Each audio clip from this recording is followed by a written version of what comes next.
And we're back on the People Chronicles. I'm Jackie Hoffman along with Bob Capone, who is Laney Brown's grandpa. What did she call you? What do the grandchildren call you? Pop, pop, grandpa? Pop, pop. Yeah. All right, pop, pop. Pop, pop. Yes. And we're talking about the life of Laney Brown and passing away on December 25th. At 3:10 a.m. Yep. And I remember before the Christmas holiday, there was a Christmas caroling in front of Laney's house that she wanted to do. This was what she wanted. It was awesome. You know, and here we are, grown adults, and we have our own bucket list. And to have Laney say that this is her wish and she wants to have Christmas carolers. She got Christmas carolers. Mm-hmm. So tell us a little bit did. about what her wishes were. Well, she wanted to hear a few people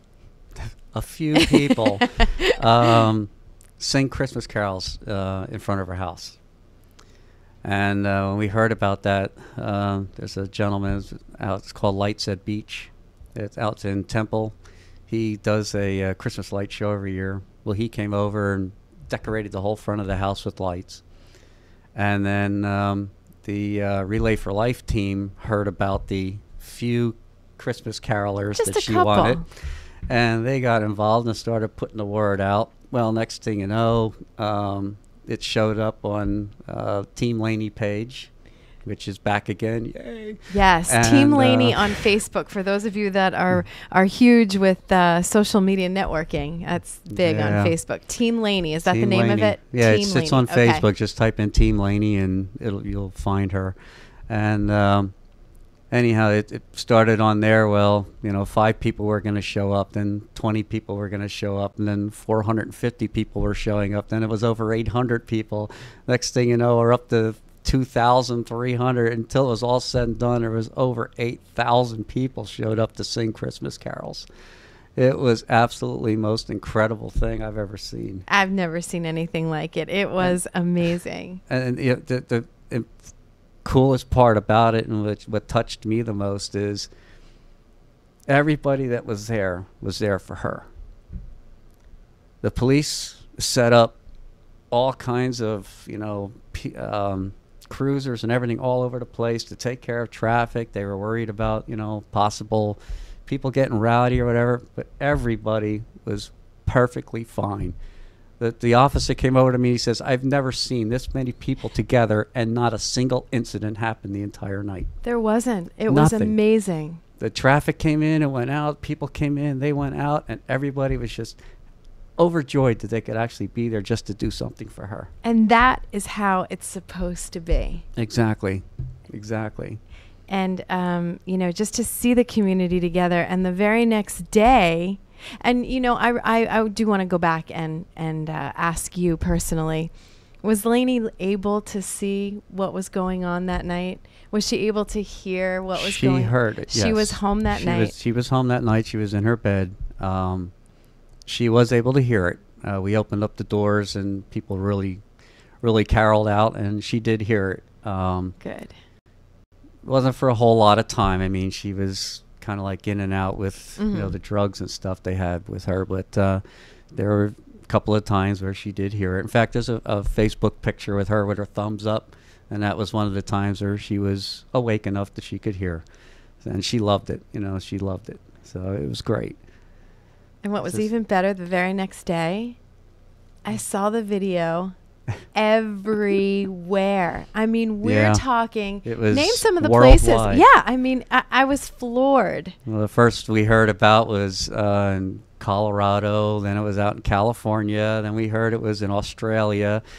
And then it showed up in the Italian news, Spain, Japan, Portugal, France, Belgium, Holland. Brazil. It was down there. It worldwide. It was just everywhere. And I'm talking prime news time. It was on these channels. Oh, yeah.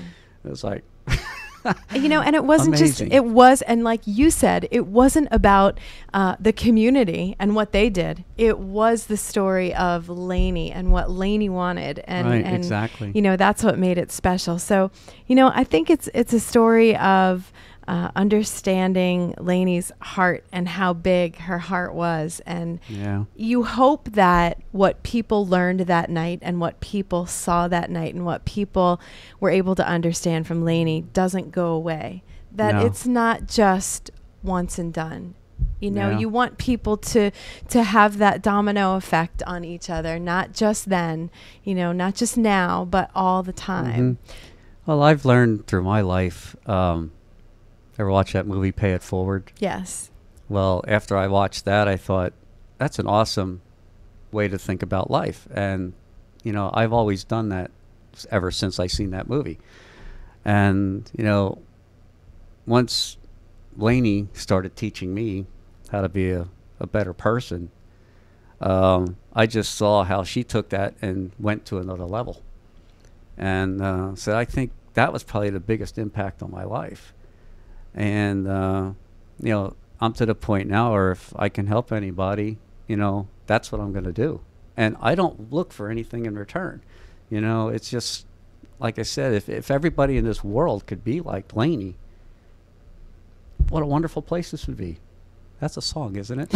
Something like that. You're right, it is. But, You're right. yeah, it's just, like I said, she has touched my heart. She's touched millions of other people's hearts. And it's amazing me, even at her funeral, I had so many people come up to me and say, this little girl has touched my life, and I want to thank you for allowing me to be part of it. And the best part is, they never met her. Right. That's the amazing part about it.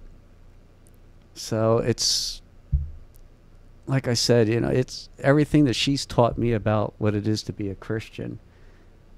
You know, I'm hoping it's made me a better person. And I know it's made a lot of other people better people. And, you know, if this can roll on and keep going, like you said, the domino effect, you know, maybe one little girl can have an impact that's going to change this world. So that's what my hope is. You know, Bob, and as I sit here and get to know you a little bit better, because we only actually met the night of the caroling, but Yeah, just and all I saw was her hand coming out of the back of the van. I'm rather to be heard than seen. Let's just remember that, Bob. I'm like that. They hide me in the back of the van. Oh, here we go. So, but what I'm learning about you is you have such a calming effect for everything that you have gone through as her grandfather, and knowing Laney in, you know, 7-8 short years. You have just such a calming effect. And when you say that you are a Christian, you know, you practice indeed what you're preaching right now. And I can sense that, which is a beautiful thing. And I really can appreciate that. So I've went through my own loss. You know, 5 years ago, I lost my wife to cancer. And I could put myself in the perspective of Jennifer. You know, I know where she was coming from and what she was going through. And, you know, years ago, while I was going through that, you know, people said to me, how do you possibly do this day in and day out? And even the, you know, I talked with the therapist at hospice after she passed away, and she asked me the same thing. And I said, well, I came up with a simple little rule. You do what you have to do for as long as you have to do it. It's that simple. There's no choice in it. There's no ifs, ands, or buts. You just do it. And during this whole thing, you know, I tried to be strong for Jennifer. And it was tough. It was really tough. But, you know, I'd go up there and I'd be her sounding board. But like I said, through personal experience, I know what she was going through. So, you know, I tried to help her out every way I could. And why do you think, you know, so many people know so many people that have cancer? Everybody out there knows somebody that has cancer. It's sickening. Why do you think that it was Laney that had the voice to say this is how it needs to be? Why do you think it was Laney? I think she was just chosen by God. And I think you're absolutely right. I think that's We're the on the whole same thing. page with that. You're right. You know, it's like I said, he doesn't give you more than what you can handle. And even though she was only here 8 short years, I think that my personal opinion is this was her role in our life. To show that no matter what you're going through, never give up hope. And even to the end, I mean, she looked at her mom and her brother and sister and said, I'm going to go to heaven, and it's my turn to watch after you. Bob, thank you so much for sharing your story with us. You are a very brave person, a wonderful grandpa, pop, and now you have, how many grandchildren do you have, Bob? 11. 11 grandchildren. Yep. So you've got a very important role to play, and, Yeah. and I can see that you're very proud of each and every one of them, which is really neat, and such a strong family that you are. So I want to thank you for that. And, you know, just out of curiosity, since Laney's passing, do you have any signs? Do you see any signs or feel any signs of Laney, and what are they? Oh, yeah. Tell Yeah, me. twice now. Tell me about them. Well, I was getting ready for the burial, for the burial for the burial mass, and I had my clothes laid out on the bed, and I picked my clothes up. And there was laying a quarter. There was no quarter on that bed. There was no change in the pockets. And I thought, where's this quarter coming from? And I was talking to my sister-in-law, Suzanne, and she says, Bob, what day did she pass away? The 25th. That makes sense. And a week later, sitting in my bedroom again, getting dressed to go to work, I look down on the floor, there's another quarter laying there. There was no change anywhere. It just showed up. Suddenly appears. Just suddenly appeared. So I think that was kind of her way of saying, I'm okay.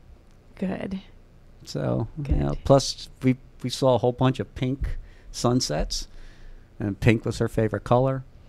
And I know I was heading over to my girlfriend Barbara's house the one day, and I looked up in the clouds, and there it looked like Jesus was laying in the clouds with the long robe, with the long sleeves hanging Right. down, just looking down, almost like he was just looking down at Laney's house. That's so You neat. know, and it was kind of like saying, she's with me now. She's okay. And it's neat that you can open your eyes and see that too, you know? Yeah. It's great. It's a Well, neat if feeling. if you blind yourself to what's around you, you're going to miss out on so much. So, you know, like I said, you know, never give up on hope, and always, you know, keep your eyes open. Look around you. Get involved with the people that are with you, and love everybody that's with you.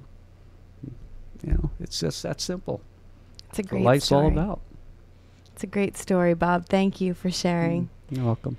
Now, the Team Laney page is Team Laney. And as you said earlier, that soon we will have some exciting news, but we can't let anyone know what it is just yet. That's correct. But we're going to we're going to get back to our audience and let you know exactly what that is. So Team Laney does live on, and Laney is indeed taking care of each and every one of us to this day. So thank you very much, Bob Capone. And we're with you, whatever it is that you need from us in this community. I hope you know that. Oh, I know. Thank you very much.